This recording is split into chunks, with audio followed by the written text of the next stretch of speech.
The housing market isn't just crashing, it's imploding at a rate that will destroy trillions in American wealth within months. What we're witnessing is a perfect storm of economic forces creating the most dangerous housing market in American history, one that makes 2008 look like a minor adjustment. These conclusions are drawn from extensive data analysis that mainstream financial institutions are deliberately downplaying. Why? Because acknowledging the full scope of this crisis would trigger widespread panic in financial markets. What the data shows today is unprecedented, and the implications for homeowners and investors like you are severe.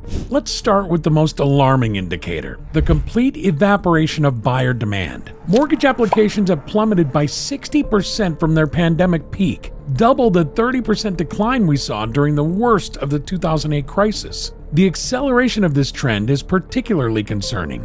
In just the last quarter, we've seen an additional 12% decline in mortgage applications. It's not a gentle declaration, it's a market in freefall. The fundamental driver behind this demand collapse is an affordability crisis of historic proportions. According to the National Association of Realtors Housing Affordability Index, housing affordability has reached its lowest level in the 40-plus years this metric has been tracked.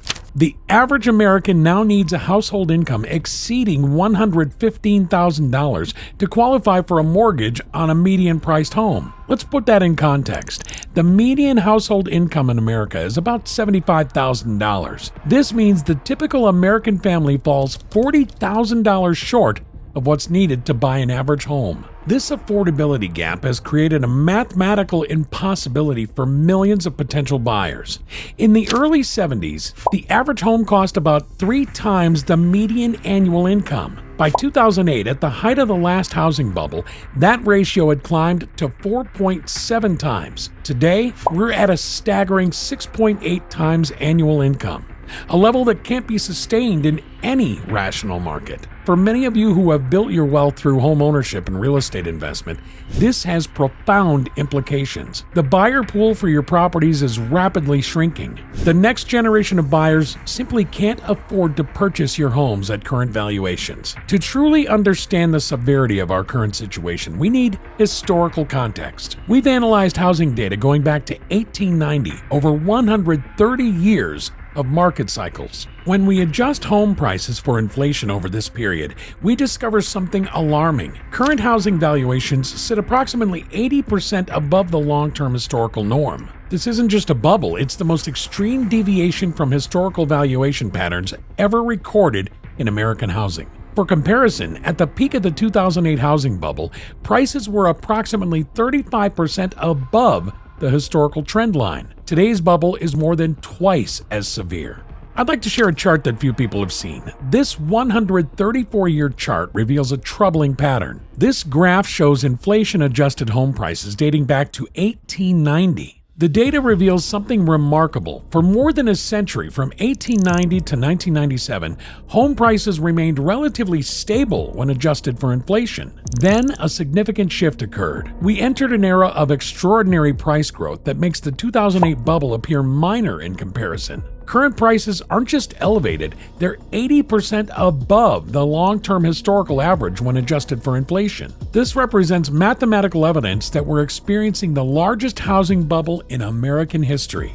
The market psychology today differs fundamentally from 2008, which makes the present situation potentially more concerning. In 2008, we faced a subprime mortgage crisis. People unable to afford their homes were forced to sell. Today, we're witnessing something more troubling. Qualified buyers are simply choosing not to participate in the market. For those of you who have built substantial wealth through real estate over decades, this historical perspective is crucial. The market conditions that facilitated your wealth accumulation no longer exist. We have entered an unprecedented phase of the housing cycle that threatens to erase significant portions of that accumulated equity. For decades, the Federal Reserve has exercised significant control over housing markets through interest rate manipulation. This time, however, they've lost that control. The 30-year fixed mortgage rate has surged past 7.5%, more than doubling in just 3 years. This isn't merely a temporary spike, it represents a structural shift in bond markets that the Fed appears powerless to counteract. Let's examine the numbers. Since the Fed began raising rates in March 2022, they've increased the federal funds rate by approximately 500 basis points.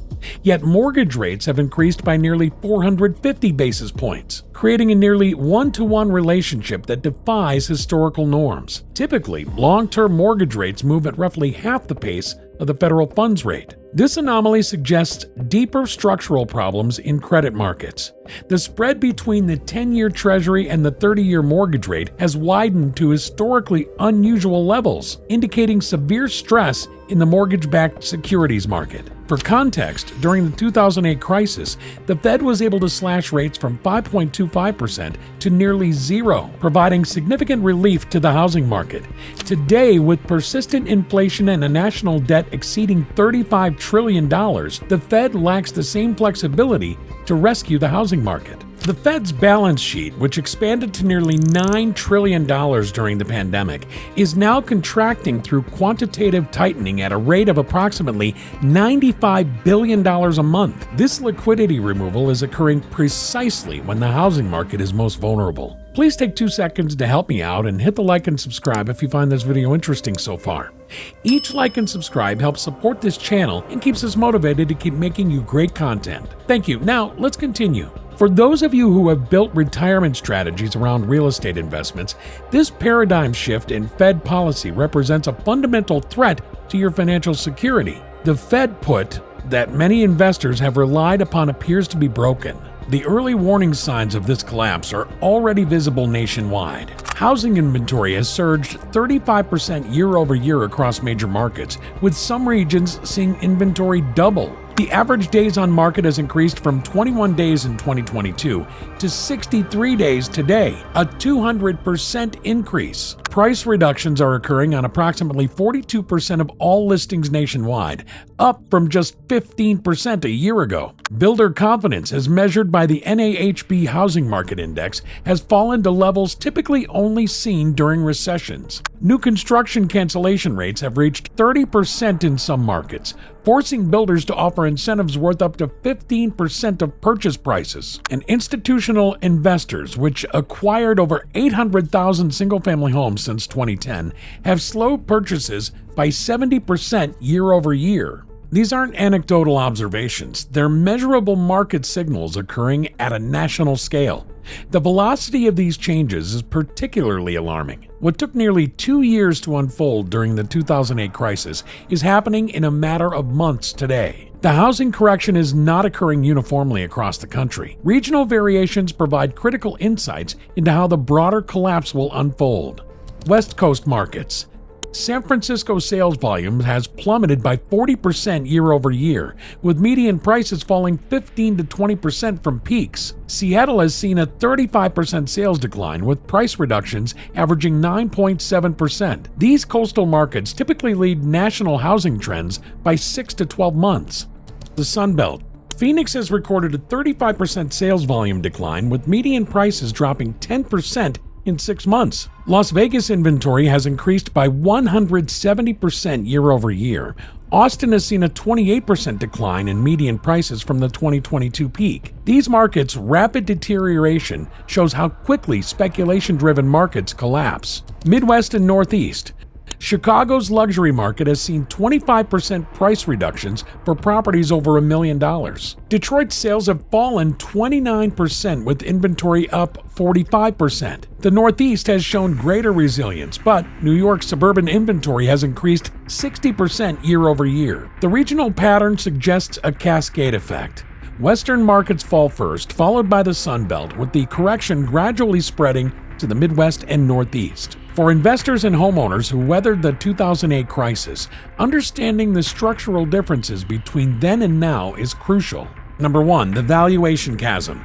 Current home prices sit 80% above historical norms compared to 35% in 2008. This represents trillions in additional dollars that must be eliminated through market forces, suggesting potential price declines of 35 to 45% nationwide. 2. The interest rate trap.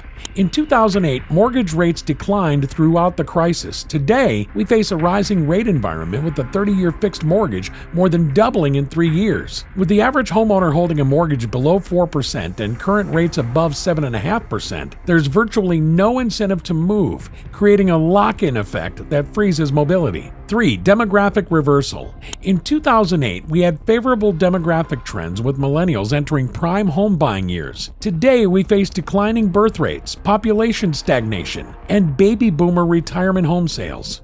The buyer-to-seller ratio is deteriorating rapidly and will continue to worsen through 2030. 4. The institutional factor.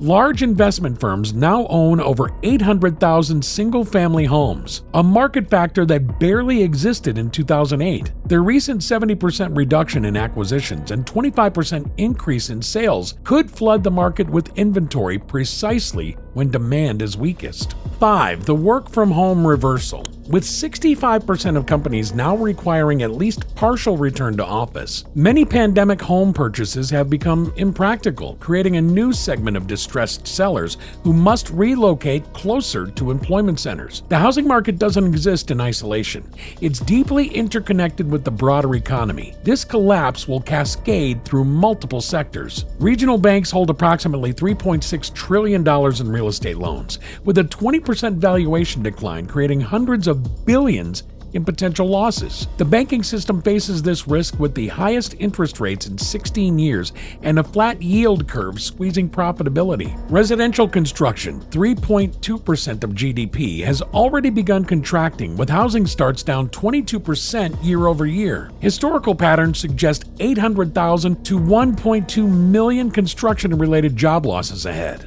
A 30% decline in home values would erase approximately $12 trillion in household wealth, potentially reducing consumer spending by $600 to $900 billion annually, approximately 3 to 4% of GDP. For those of you who have built substantial wealth through real estate, these market dynamics create specific threats: retirement and wealth impact. Many in this demographic have built retirement strategies around home equity and investment property appreciation. With real estate typically comprising 30 to 45% of net worth for Americans in this demographic, potential net worth reductions of 25 to 40% could force painful decisions about delaying retirement or accepting reduced lifestyle expectations. Estate planning and cash flow challenges. Significant valuation declines disrupt estate plans, potentially leaving less for heirs or forcing liquidation of properties intended for generational transfer. Meanwhile, investors with mortgaged properties face declining rents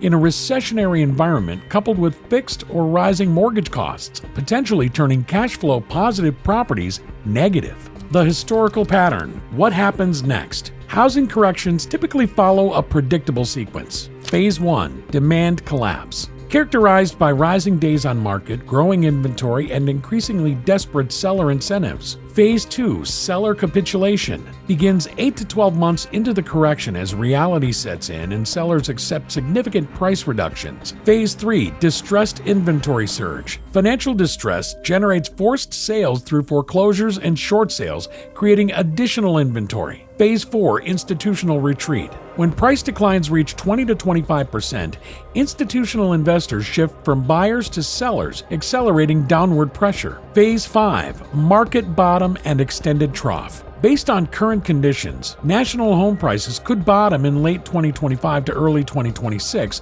followed by a multi-year trough extending into 2028 and 2029.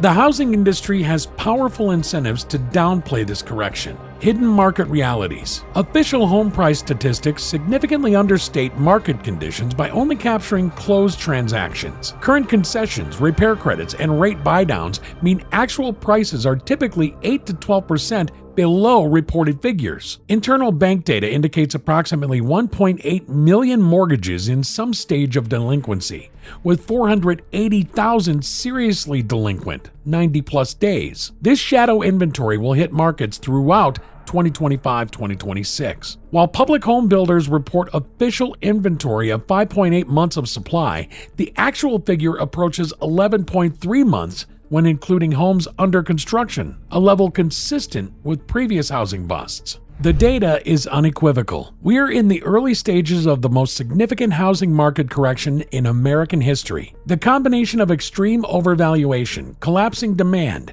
shifting demographics, and deteriorating economic fundamentals creates a perfect storm that makes 2008 look minor by comparison. For those who have built substantial wealth through real estate, this correction represents an existential threat to financial security. The coming years will separate those who recognize these warning signs and took protective action from those who dismissed them. This isn't about fear, it's about understanding the mathematical reality of where we are in the housing cycle and the historical patterns that govern market behavior. Remember, in every market cycle throughout history, wealth isn't destroyed, it's transferred. The question facing every viewer today is, which side of that wealth transfer will you end up on? Econofin will be bringing you the housing market truth that others won't tell you. The next 24 months will reshape the American real estate landscape for a generation to come. Subscribe now and hit the notification bell to ensure you receive our upcoming analysis on which markets will be hit hardest and which might offer relative safety in the coming storm. If you found this video interesting, please subscribe, share, and watch this one as well.